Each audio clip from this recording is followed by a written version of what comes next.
have these two Shelbys. They're almost twins. One's a 69 and a 70. They're both black jade cars, and they're going across the country to California. Same guy owns them that we did the work for. But I thought I'd take the opportunity to go over the transportation end of it. You know, I've been doing this for over 30 years. And I've seen a lot of cars get loaded up on transports. I've seen a lot of them get unloaded on transports. But here's a few tips on what you should look out for.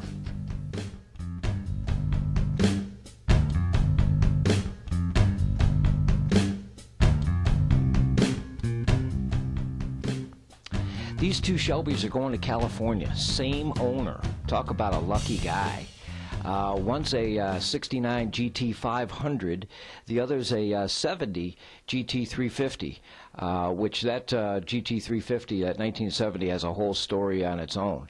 You know, as the loading process happens, first thing is going to happen is the transporter is going to come over to you. You're going to go through some paperwork just to verify the car to make sure that he's taking away the car that he's supposed to be taking away. He'll probably run the VINs, take a look at the VIN numbers, make sure the car is what it is, and then the two of you will walk around the car. He'll probably spot a few things that you didn't really realize you had, but it's for his protection. You know, he's doing this so this way if on the back end, when he gets to where he's going, there's an issue there, he can kind of document it and say, you know, it was like this beforehand. So it'll take a little bit of time. So don't think that this is going to be something where he's just going to pull up, load your vehicle on the transport, and then off he goes. It's to your benefit to make sure that these things get looked at. And you want to help the trucker. You want to you want to show things to him. It's to your advantage to make sure that he knows about everything. And if there's any particular problems, like, you know, if there's a kill switch for the car, or if there's a reason why the thing is not starting, or if it's got a battery that seems to go dead, or if the battery needs to be disconnected for a long-term trip like that, you need to tell this guy that, because it'll end up costing you more. In the middle of the trip, if they run into problems with your car, they're going to bill you extra for it. I always like to look at the other vehicles that are on the transport. This guy had all sorts of kind of cool cars on there. As you can see, there's a later model Mustang and a hot rod. You know, normally then from there, he'll back up your car to the transport and he'll kind of line things up. Now, I stand there and I watch everything that's going on. You know, it's just good sense to keep an eye on your car right until the very end. If something should happen, you want to know about it. You want to be the one that'll be able to tell the story about what happened here. So this way the new buyer doesn't have an issue with you. The issue he would have would be with the transporter. Grab a video camera. Grab your still camera and take plenty of pictures. Videotape it top and bottom, inside and out. You know, again, it's for your protection. Good idea to do. He'll line up his ramps and he'll get things where he wants it to be, but it's no easy task to back up or even pull a classic car on a transport trailer like this guy's trying to do. This guy was pretty good. You could tell he'd been doing this for a while.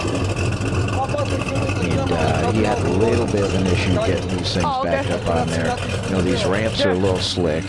You got older tires that have a lot of like Armor All and tire dressing on them. And then you got torque of an older engine that just wants to break loose. It doesn't want to stay gripped on the ramps. So it took this guy a few tries before he finally got this thing straight and up on the trailer.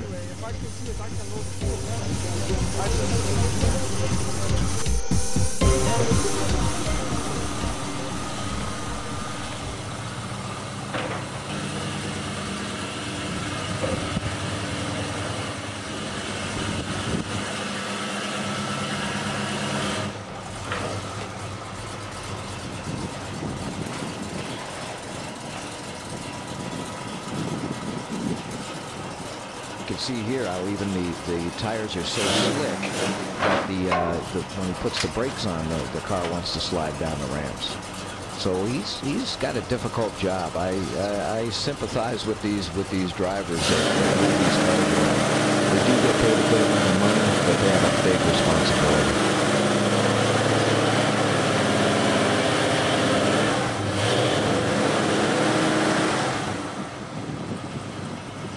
Now, speaking of responsibility, the responsibility of insurance is on the owner's end. I normally, whenever I transport my cars or have a car transport from one place to the other, I make sure I have insurance on that thing right until it gets to the guy's doorstep. It's a good idea to make sure you call your classic car insurer. If you don't have classic car insurance, get it. There's plenty of them out there. Continental, a company that sponsors my show, great people to deal with, great rates. You give them a call, and they can set you up. It just makes good business sense to insure your car.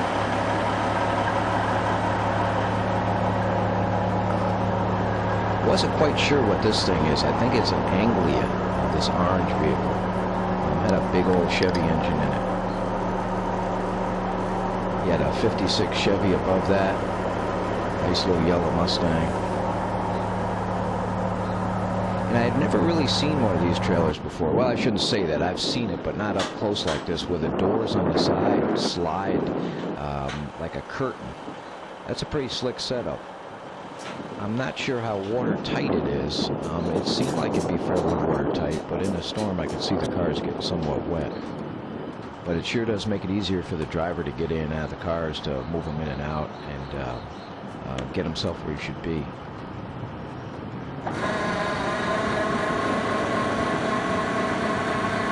Now, this is a good example of why you should be videotaping what you're doing. When he's moving these things in and out of the trailer, like this thing's going up in the air like that, you know, if he should crush the roof or do something kind of haphazard with it, at least you got it documented on tape, and there's no who did what and whose fault it is. I normally like to try and ask if they can put my car on top, and the reason is because they tend to take the lower ones off first anyway, so they're not moving your car in and out to move other cars. Also, if the car above you happens to have some sort of a leak, either transmission, brake fluid, gasoline, it's not dripping down on your paint job. You know, you don't want that to happen. Even if it's not your car and it's paid for, there still can be some sort of an issue with it as far as something happening. You just don't want that. So I always try and get them, if they can, to put my car up on top.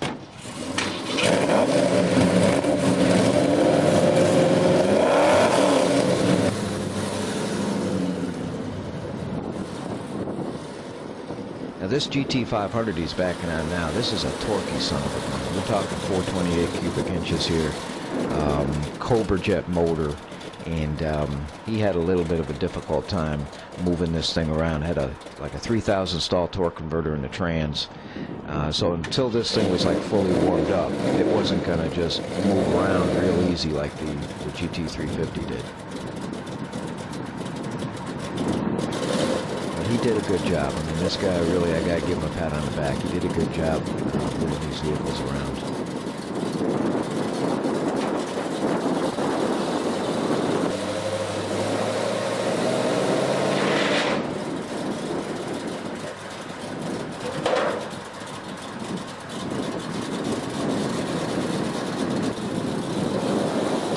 You might want to make sure your glove box is empty. Go through your trunk. Go through the car, look under your seats before it leaves.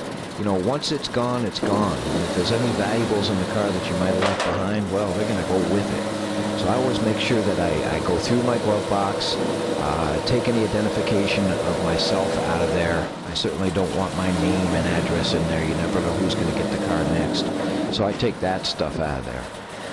And like I say, make sure you got a good battery in this thing. Last thing you want is this thing to not be able to get on this guy's transport, or if he has to move it, they'll charge you extra if they got to start screwing around with this thing. The other thing I normally do with these things, I put a spare set of keys in the car someplace. I usually hide them under the dash or put them under the trunk mat, or put them in a spot where if somehow the keys get lost, the transporter can call me, and then I can tell them, okay, I put a spare set of keys over here.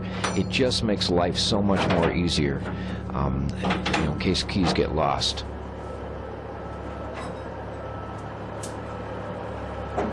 Now they usually secure these things by strapping them down by the tires.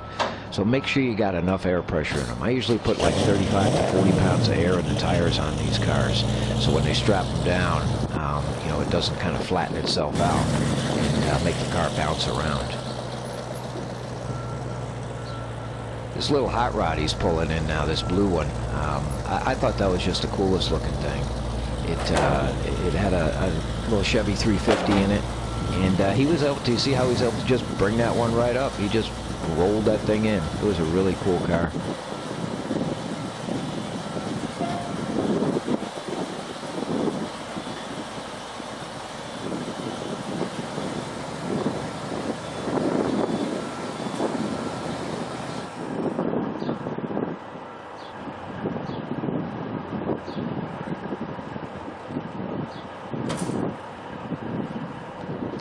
If you can, you know, make friends with the transporter guy. You know, shake his hand, be friendly to him. I mean, this is the guy that's going to transport your car.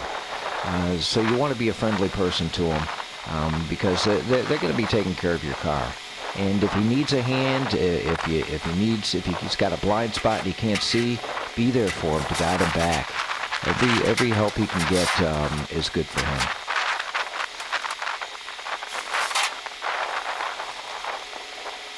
Now, this thing getting buttoned up and packaged away was just so neat. You know, closing these curtain sides that this thing had on it. Like I say, I've never seen a truck like this. And then this back cap that comes down, so the noses of the cars can kind of stick out the back just a little bit. And then he closes up the side of the truck like he's got shower curtains on there. And off it goes. So say goodbye to your car. Hope you took a lot of pictures and had a lot of fun with it.